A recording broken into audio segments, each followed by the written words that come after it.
राधे राधे दोस्तों, आपका स्वागत है हमारे YouTube चैनल पर। आज हम आपके लिए बाबा श्याम के एक ऐसे अद्भुत चमत्कार की कहानी लेकर आए हैं।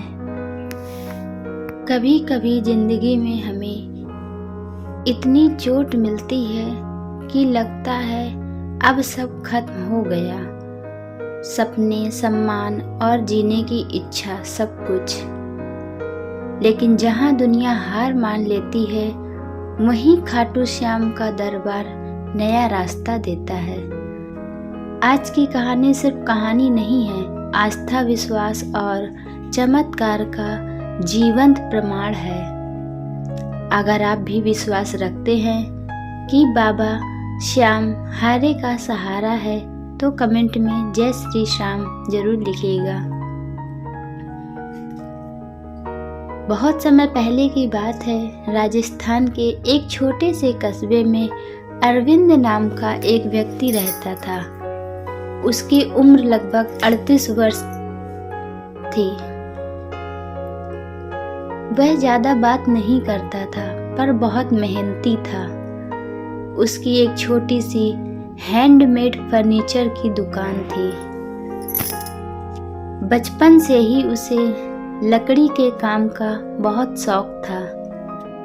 लोग कहते थे, अरविंद जिस लकड़ी को हाथ लगा दे वह कला बन जाती है।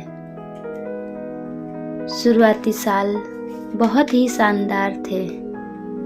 बहुत आर्डर मिलते रहे, नाम बढ़ता रहा, घर खुशियों से भरता गया। उसकी पत्नी प्रिया, एक बेटा अनिकेत, एक छोटी बेटी पीहू, यही उसकी दुनिया थी। अरविंद हमेशा यही कहता था, बस थोड़ा और वक्त, फिर बच्चों को बड़े स्कूल में डाल दूंगा और माता पिता को तीर्थ कराऊंगा। लेकिन जिंदगी हमेशा हमारी योजना पर नहीं चलती। एक दिन पूरे क्षेत्र में आर्थिक संकट आ गया। लकड़ी बहुत महंगी हो गई, ऑर्डर मिलना बंद हो गए। पुराने ग्राहक भी पैसे देने से बचने लगे। अरविंद ने सोचा, समय खराब है, बीत जाएगा। उसने कर्ज लेकर काम आगे बढ़ाया, लेकिन बाजार सुधरने की बजाय और बिगड़ता गया। जो उसने कर्ज लिया था वह बढ़कर धीरे धीरे 48 लाख पहुंच गया। और तभी एक दिन बैंक से नोटिस आया, 15 दिनों में पैसा वापस नहीं दिया तो कारखाना और घर सब जब्त हो जाएगा। बस यहीं से अरविंद टूटने लगा। रातें जाग जाकर गुजारने लगा। कागज, नोटिस, बिल और बेचैनी, यही उसकी दिनचर्या बन गई। बच्चे पूछते, पापा आप हंसते क्यों नहीं हो? पत्नी चुपके से रोती, पर अरविंद को कभी कमजोर नहीं होने देती। लेकिन अंदर अंदर वह हार चुका था। एक रात बरामदे में बैठा वह आसमान देख रहा था। आंखों में आंसू थे, होठों पर चुप्पी थी। तभी उसने अपनी माँ की आवाज याद की, बेटा जब रास्ते बंद होने लगे तो खाटू श्याम को पुकार लेना। उन्होंने कभी किसी हारे को खाली नहीं लौटाया। उस पल अरविंद ने धीमे से कहा, श्याम बाबा, अगर सच में आप सुनते हैं तो मुझे रास्ता दिखाओ। रोते रोते टूटे दिल से वह इतना ही बोला, बाबा मुझे आपकी जरूरत है। उस एक वाक्य ने उसकी जिंदगी बदल दी।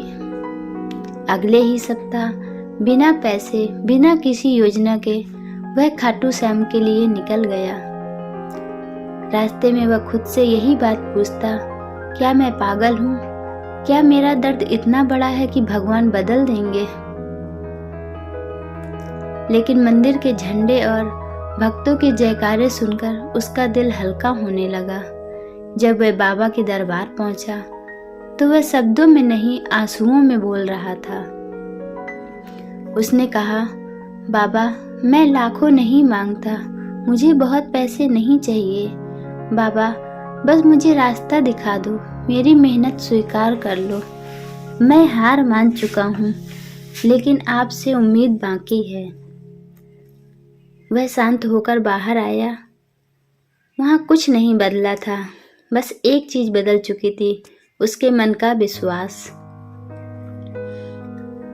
वह अपने गांव वापस लौट आया।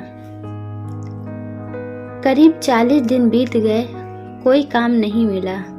अरविंद बहुत परेशान था, बस मन में यही बोलता, जैसा बाबा चाहेंगे वैसा ही होगा। एक दिन वह दुकान में बैठा था, तभी सुबह सुबह उसका फोन बजा। विदेश का नंबर लग रहा था।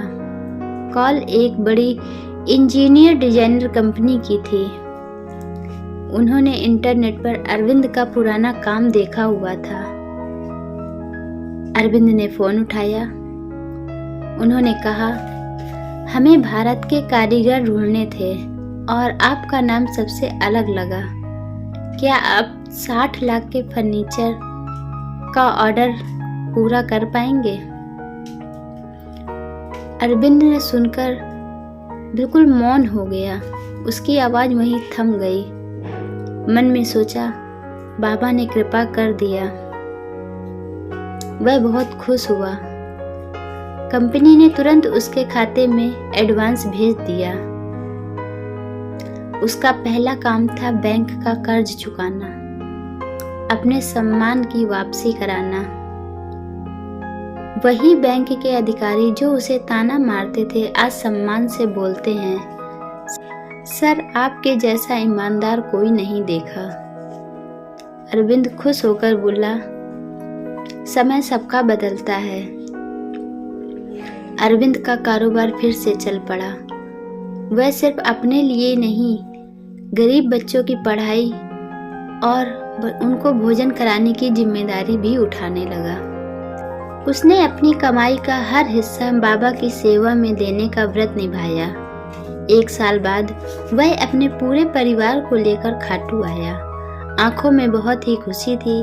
उसने बाबा से कहा, मैंने आपसे चमत्कार नहीं मांगा था, मैंने बस रास्ता मांगा था और आपने दे दिया। दोस्तों, कभी हार मत मानिए, क्योंकि जब इंसान रुक जाता है तभी श्याम बाबा चलना शुरू करते हैं। अगर आप भी विश्वास रखते हैं कि बाबा हारे का सहारा है तो कमेंट में लिखिए, जय श्री श्याम, जय श्री श्याम। अगर आपको यह वीडियो पसंद आई हो तो इसे अपने प्रियजनों के पास ज़्यादा से ज़्यादा शेयर करें, जिससे किसी और किस्मत के मारे को हारे के सहारे बाबा श्याम का सहारा मिल सके। हमारे चैनल पर नए हों तो चैनल सब्सक्राइब कीजिए, वीडियो को लाइक कीजिए। धन्यवाद।